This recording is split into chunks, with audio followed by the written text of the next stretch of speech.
Hey everybody, thinking about buying a mic this year? Stick around, this video can save you $300. Ever struggle with messy wires, bad audio, or complicated mic setups? Today I'm testing the Meneresas Black Mini Wireless Head Microphone. And this might be the easiest mic setup I've ever used. One of the best things about this mic is just how simple it is. No apps, no Bluetooth pairing, no setup headaches. Just plug the receiver into your device, power on your microphones, and they automatically connect. That's it. This mic also gives you 3 smart recording modes.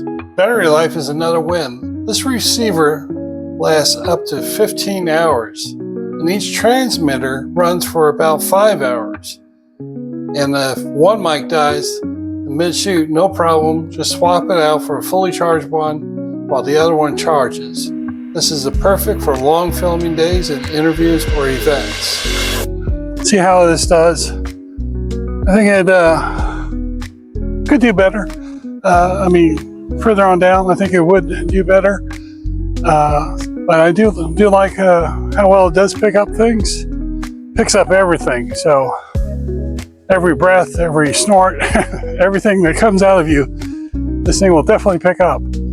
But I think so far I'm liking what I'm seeing. So with upgraded wireless transmission, this mic stays stable up to 80 feet or 23 meters in open areas. And it comes fully loaded with accessories. You get the sponge covers, windproof fur covers, extra clips, a waterproof storage bag, and a Type-C charging cable. Everything you need to record high quality audio anywhere. So if you want a wireless microphone that's simple, powerful, reliable, the Meneresas Mini Wireless Microphone is a solid choice for creators at any level. Once again, if you could click the link below and also like and subscribe, that would really help out the channel greatly. Really appreciate your guys' time watching these videos, and we'll catch you on the next one.